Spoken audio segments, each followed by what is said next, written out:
The following video will provide ideas and inspiration for providing garden experiences for children, including sprouting activities, maintaining a garden, and a compost bin.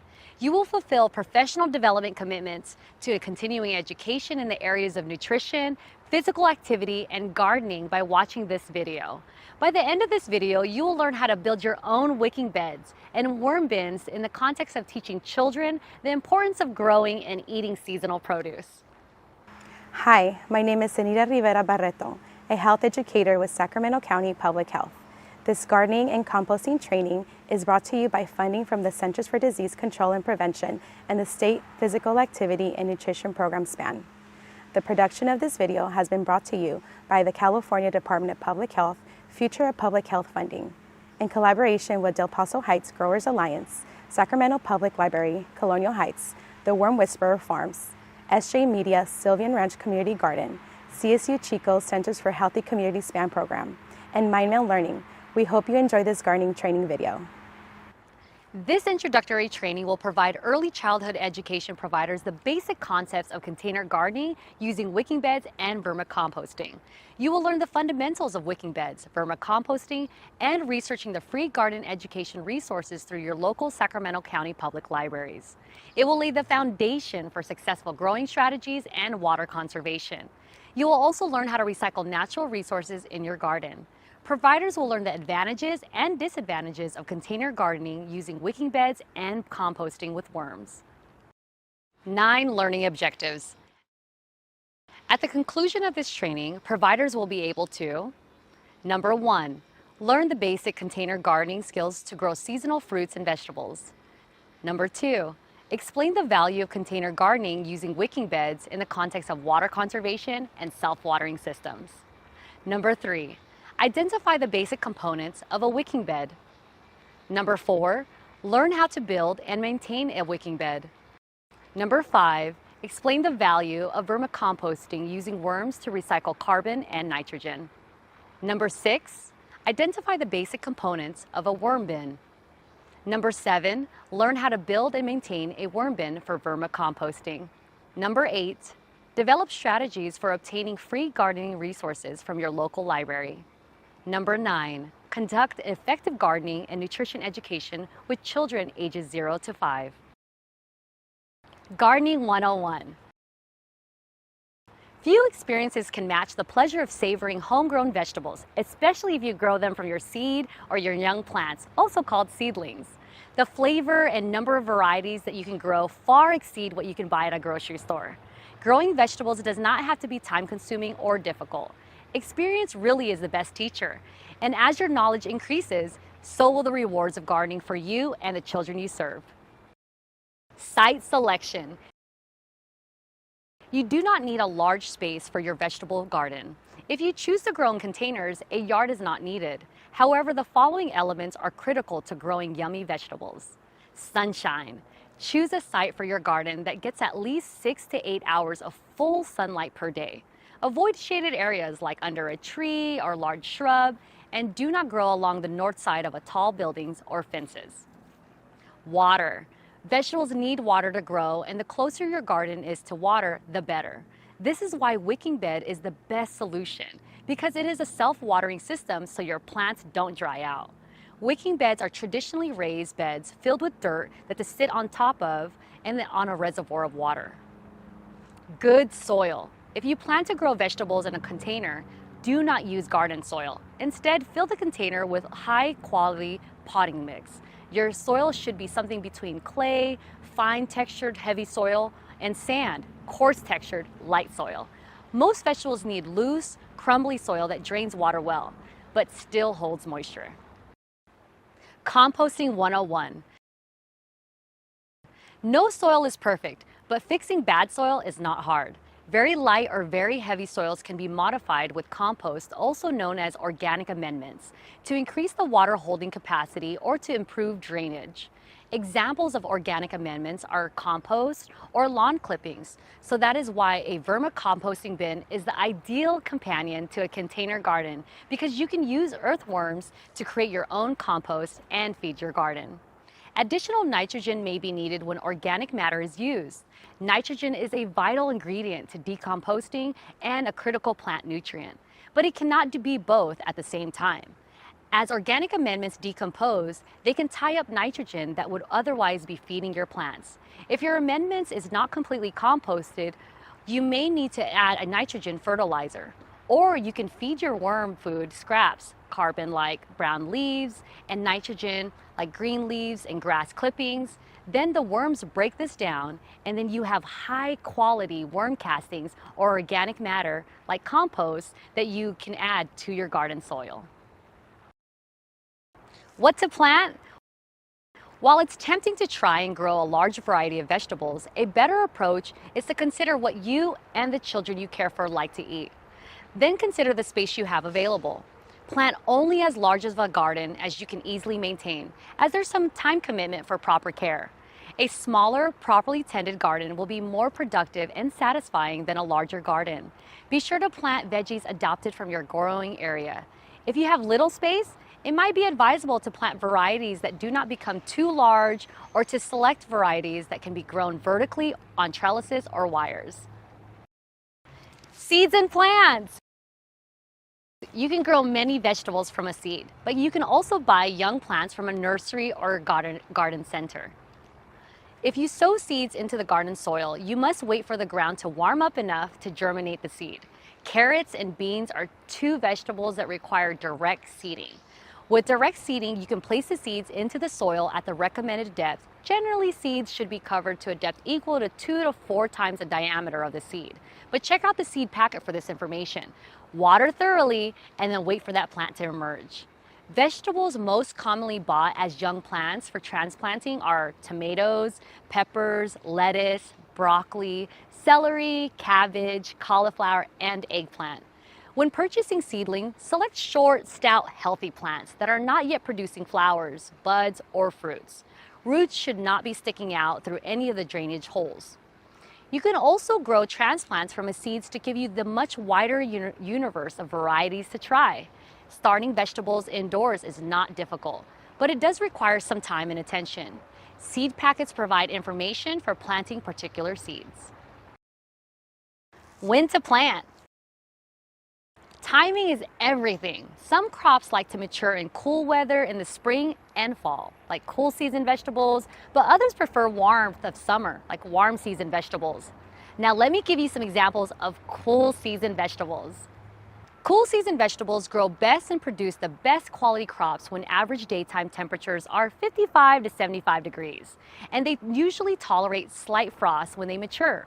Examples include artichoke, asparagus, beets, broccoli, cabbage, carrots, cauliflower, chard, lettuce, onions, parsnip, potatoes, radish, spinach, and turnips. Here are the examples of warm season vegetables. Warm season vegetables require long, hot days and warm soil to mature. They grow best and produce the best quality crops when average daytime temperatures are 65 to 95 degrees, and they are intolerant of freezing temperatures. Examples include beans like lima and snap, corn, eggplant, melons, peppers, pumpkins, squash, summer and winter, and tomatoes. Seed plants is too early when the soil is too cold for germination may rot, and transplants may become stunted or die unless you provide cold protection to the plants. Check the date of the last frost in your area. Mulch. Using a layer of organic mulch around plants helps conserve soil moisture and reduce the frequency of irrigation. And it also discourages the growth of weeds, which compete with your vegetables for water and nutrients. Examples of organic mulches that you can use are leaves, pesticides-free lawn clippings, fresh sawdust, fine wood shavings, pine needles, or compost, hay, and chopped straw. The ideal mulch is light and open enough to permit the passage of water and air. Fertilization. A good water and fertilizer schedule promotes healthy plants which yield better homegrown vegetables. Healthy plants are less susceptible and tolerant of insect damage and fungal diseases. Many gardens are over-fertilized or given the wrong ratios of the well-known trio NPK, nitrogen, phosphorus, potassium. In general, the plants will need nitrogen. However, some soils are low in available phosphorus and some are deficient in potassium. If you have tested your soil, you will know what nutrients are needed. You can either use organic forms such as composted manures, cottonseed meal, bone meal, blood meal, and compost, or inorganic forms of chemical fertilizers to supply needed nutrients. Organic fertilizers are less caustic than inorganic fertilizers, and except for poultry manure, may be used with little possibility of damage to plants. The nutrients from organic fertilizers are rather slowly made available to plants. This may be an advantage where delayed release is desired to promote plant growth over an extended period. Composting or vermicomposting. Making a compost pile is an ideal way to recycle organic waste from your home and community. Composting turns kitchen garden scraps, garden residuals, leaves, lawn clippings, weeds, wood products, and many other normally unused materials into a dark, sweet-smelling garden soil amendment. Lastly, backyard gardeners with limited space should at least avoid planting exactly the same crop or crops from the same family year after year in the same part of the garden. For example, do not follow melons with cucumbers or squash, and do not plant peppers, eggplants, or potatoes where tomatoes grew the year before to prevent diseases and pests. Harvesting! This is what it's all about. To get the most out of your vegetables, harvest them when they are at the best stage for eating. Vegetables will be crisper and cooler if harvested early in the morning. Keep a journal. Record what vegetable varieties you grew and indicate which vegetable crops and varieties did well or poorly. Record specific garden pest problems and when they occur. I would like to introduce you to Darian, who is an instructor with the Del Paso Heights Growers Alliance. Darren will be discussing the benefits of wicking beds, and he will show you how to build your very own. Introduction to wicking beds. Hi, I'm Darian, instructor with the Del Paso Heights Growers Alliance, and today I'll be explaining the value of container gardening using wicking beds in the context of water conservation and self-watering systems. I'll be teaching you how to understand the basic concepts and identify the basic components of a wicking bed. And finally, I'll demonstrate how to build and maintain a wicking bed. By the end of this video, you will understand what wicking beds are and how they work. You'll learn the benefits of utilizing these beds for water conservation and space saving. Lastly, I will also discuss how to scale these beds for larger garden applications. Value of container gardening using wicking beds. 1. Water conservation. 2. Self-watering system. 3. Environmental controls, such as nutrient inputs and weed control. A raised bed is an excellent addition for any home garden. A raised wicking bed is a self-contained method for growing vegetables, fruits, herbs, and flowers.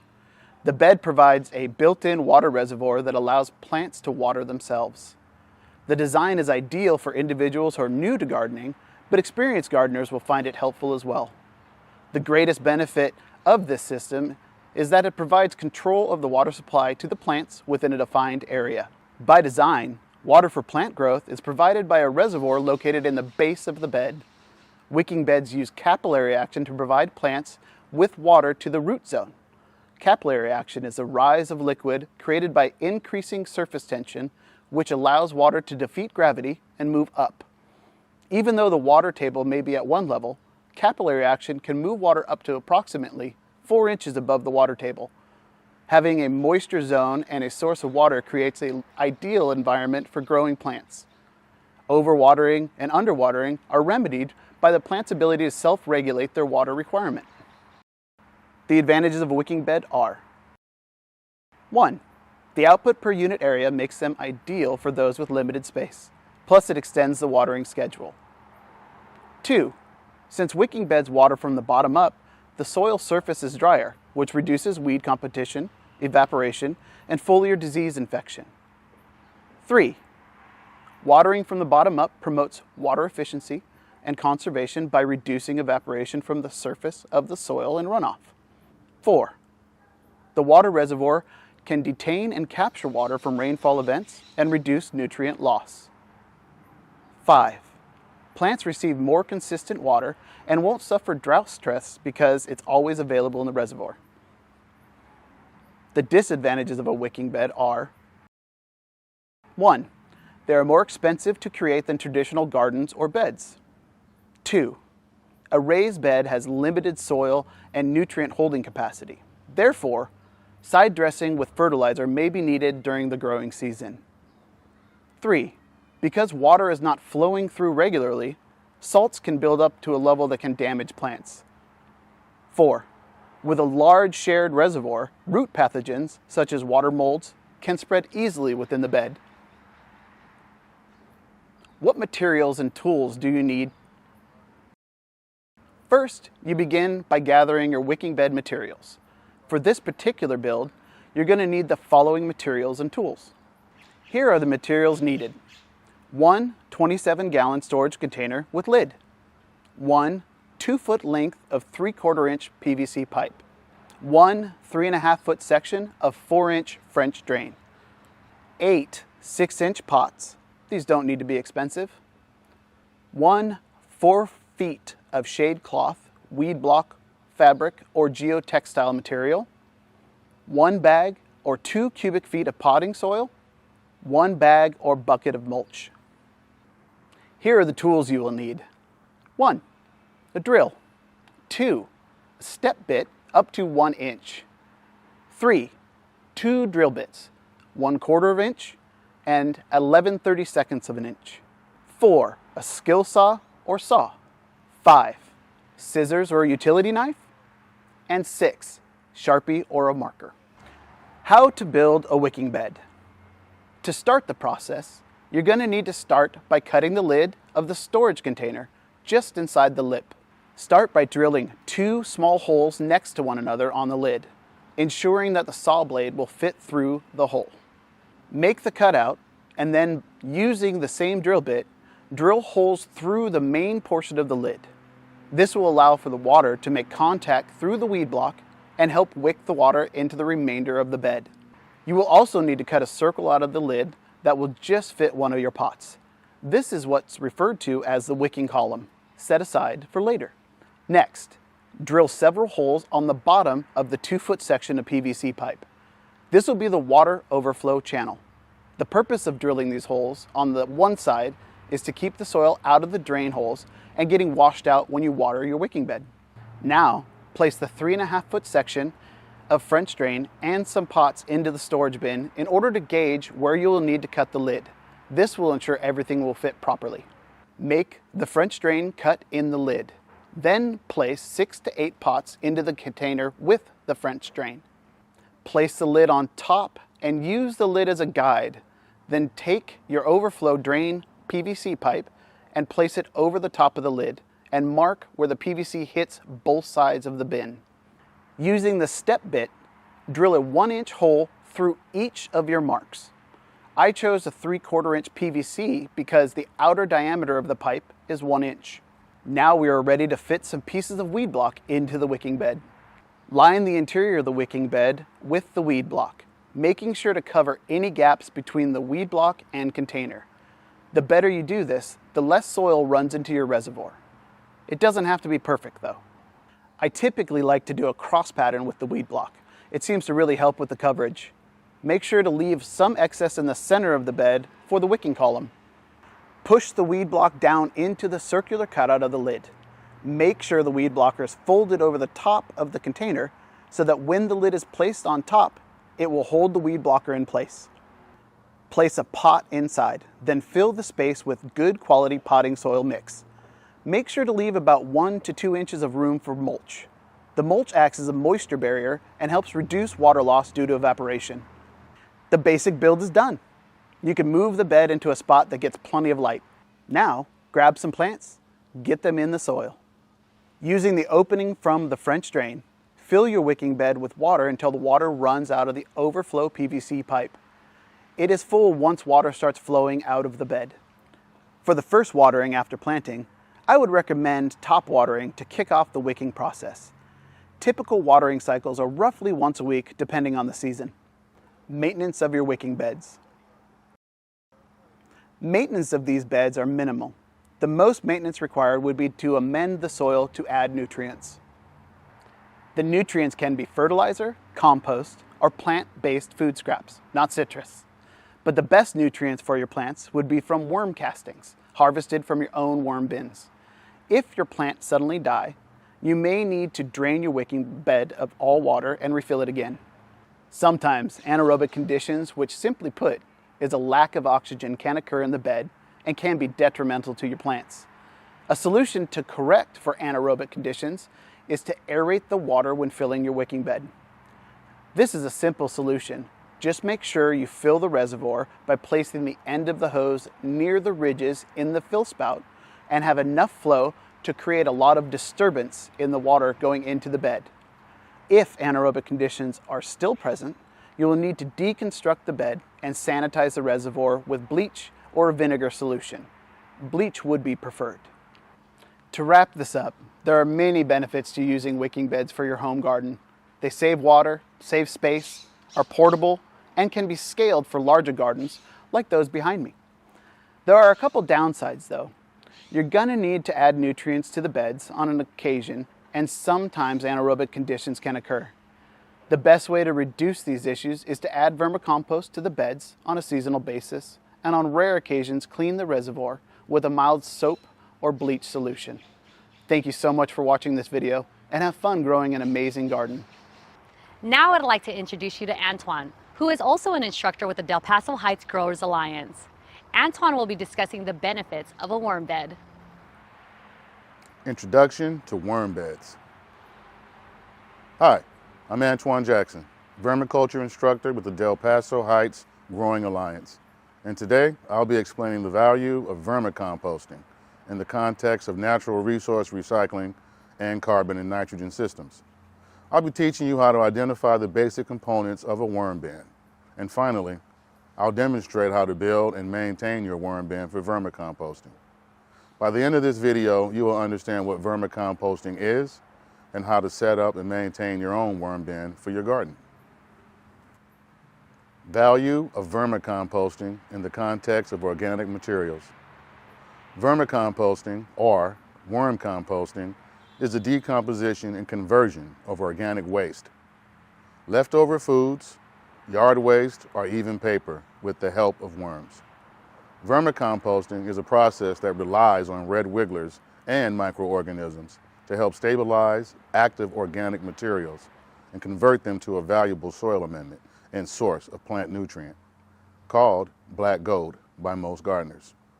Red wigglers will consume most organic materials, including food preparation residuals and leftovers, scrap paper, farm animal manure, agricultural crop residues, organic byproduct from industries, and yard trimmings.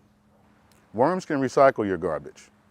Paper and paperboard products account for 23%, food scraps 21%, and yard trimmings make up 12% by weight of the waste we make. This information came from the U.S. EPA 2018 Wasted Food Report. Organic waste is linked to climate change. Landfills are the third largest human-related source of methane in the U.S. Food residuals are the largest source of methane in landfills, according to the U.S. EPA 2019 Methane Emissions Report. Vermicomposting turns waste organic materials into a valuable product, vermicompost, that enhances soil by increasing its porosity, water holding capacity, texture, and reduces erosion.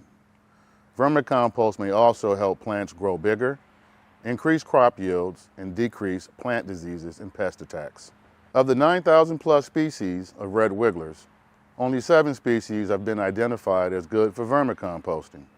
The most commonly used species is Icenia fetida, otherwise known as the red wiggler. Do not buy red wigglers from a bait shop. You need at least 1,000 red wigglers, about 1 pound in weight, and bait shops only sell about a dozen worms per cup. Buy red wigglers by the pound from a wet wriggler grower like me. Proper temperatures, moisture, oxygen levels, and pH should be maintained. Temperature limits between 55 and 85 degrees Fahrenheit, with around 70 degrees being ideal. As temperatures go farther below or above these limits, the worms will decrease the amount they eat and breed. Moisture limits are 60 to 85%, with 80% being optimum. Oxygen, air, is necessary, so make sure your worm bin has holes to allow airflow to flow through. Try to maintain a pH level of 7.0 in the bin. Red wigglers will consume about 25% of their body weight per day. The number of red wigglers you have is measured in pounds. Remember, there are approximately 1,000 red wigglers per pound, if they are adults. There may be 500 worms. They are all juveniles. There could be 2,000 worms. Thus, 1 pound of red wigglers may potentially eat 1/4 pound of food per day.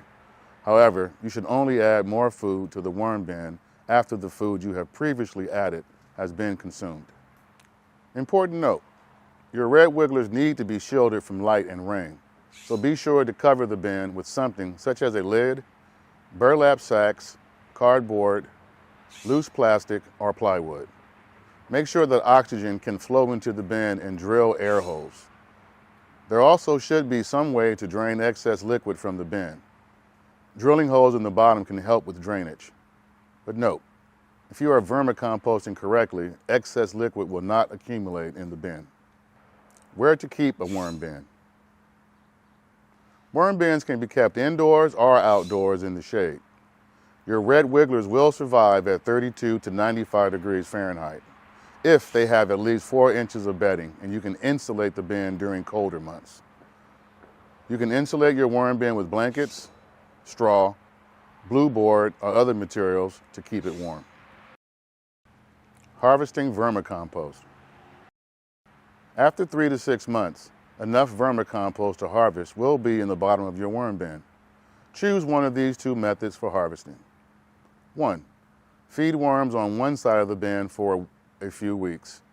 After most worms move to the side of the bin, remove vermicompost from the other half of the bin. Add fresh bedding and start feeding only on one side of the bin. Repeat this process. 2. Empty worm bins onto a plastic sheet under strong light. After a few minutes, collect worm-free vermicompost and place in a container or plastic bag pricked with a few tiny holes. Next, put in the worm bin, fresh bedding, old bedding, and any worms that were removed from the pile. Worms will move away from light, so continue to remove vermicompost from the top of the pile and put worms back in the bin. Bedding. This can be a mixture of 1. Shredded non-glossy newspaper, 2. Office paper or cardboard, 3. Brown leaves, 4. Finished compost, 5. Sawdust or straw, 6. Coconut pith fiber, 7. Rotted and rinsed horse manure or rabbit manure. Place your bedding materials in a bucket of water and let it soak for 24 hours. Wring it out so it is a little wetter than a moist sponge. Fluff it up as you plant it into the bin. Fill the bin about half full of moist bedding and mix in a handful of worm castings. Worm food. Feed the worms vegetable scraps, coffee grounds, and filters, tea bags, fruit scraps, and pills, moistened bread, and shredded napkins. Always add cardboard to feed. Remember the 80-20 carbon and nitrogen rule. And what that means is for every handful of food you have, you want to add 3 to 5 handfuls of cardboard to the food and then bury that in a corner of your worm bin. Do not feed the worms meat, fish, dairy products, citrus fruit, greasy foods, bones, twigs and branches, or pet feces. Odorous food, like onions, should be avoided because it can make the worm bin smell bad. Always mix food with cardboard. Wait until food scraps are eaten before adding more. Using vermicompost. Vermicompost can be used immediately or stored for later use. It can be added to indoor or outdoor plants by placing 2 tablespoons of vermicompost per quart of potting mix around the base of a plant every 2 to 4 weeks. When starting seedlings, add 1 part vermicompost to 4 parts of potting soil. Before transplanting plants from small containers or flats to garden beds or larger pots, add half a cup of vermicompost to the whole for planting. When transplanting larger plants, shrubs and trees, add 1 to 2 cups of vermicompost to the whole. Vermicompost can be used as the top dress with 6 quarts, approximately 7 pounds of vermicompost per 100 square feet of established lawns too. How to build a worm bin. Today, we are building worm bins for outdoor garden or patio use to compost yard and food waste through a process of decomposition called vermiculture. These bins will allow you to utilize your food and yard waste and feed your soil with the help of red wigglers. And you can do this in your home or daycare garden. Let's get started and build the 2 by 1.5 by 1.5 foot worm bin. To make your bin kit, you will need the following tools and materials. Let's start with the tools. 1, a drill. 2, Phillips head drill bit. 3, a drill bit up to 1 inch. And 4, a table saw. 5, scissors or a utility knife. And 6, sandpaper. Materials needed: 2 count 2-foot 2x4s, 8 count 1.5 foot 1x1s, 3, 1 piece of 6-inch by 10-inch standard chicken wire, 4, 20 count 1 1/2 sheetrock screws, 5, 20 count 3-inch sheetrock screws. Assembly of the worm bed. First, we'll assemble the base by attaching the 2x4 pieces. Then you will attach the 1.5-inch pieces inside of the 2-foot pieces to form a rectangle shape. This is your base. You will attach the provided screen posts in the center of your rectangle base. Now that you have your base and posts, it's time to attach slates and complete the bin. Slates will be drilled into the posts. Slates are pre-cut to size. It's so simple to match correct length to correct fitting side and drill. Your bin is now complete. Final step, it's time to get your bin started with bedding. I suggest the 80-20 rule for carbon and nitrogen, so we will be utilizing cardboard as our base carbon. Thank you again and happy gardening. You can find free seeds at the select Sacramento Public Library branches. Make sure to visit the link below to learn more. Grow a variety of herbs, ornamentals, and edible plants. Save money and reduce your carbon footprint by growing nutritious food at home. Grow your garden from non-GMO or non-genetically modified heirloom seeds. Learn which heirloom plants are ideally suited for Sacramento's weather. Where are all the seed libraries located? Seed libraries are available at Arcade, Colonial Heights, Noni Wetzel Cortland, Galt Marin O. Lawrence, Isleton, McKinley, North Sacramento Hagenwood, and in Orangevale, Robbie Waters, Pocket Greenhaven, Rio Linda, Southgate, South Natomas, and Walnut Grove libraries. How much are the seeds? The seed libraries are completely free of charge and available to anyone. No library card required. Thank you for watching and happy gardening. This training video is brought to you by the El Paso Heights Growers Alliance. Our mission is to build sustainable neighborhoods and economies through policy, advocacy, and experiential education. Hi, Shalene here, and we have a big shout out to Chuck and the Sylvan Ranch Community Garden. Here in this local community, they've been able to actually donate 1,500 pounds of food to community food closets around the community that's doing amazing give backs. So if you want to learn more about them, make sure you check out the link below and come on over. They even have beds for rent, right? For rent, $65 a year. $65 a year. Come on out. It's a beautiful garden. You don't want to miss it.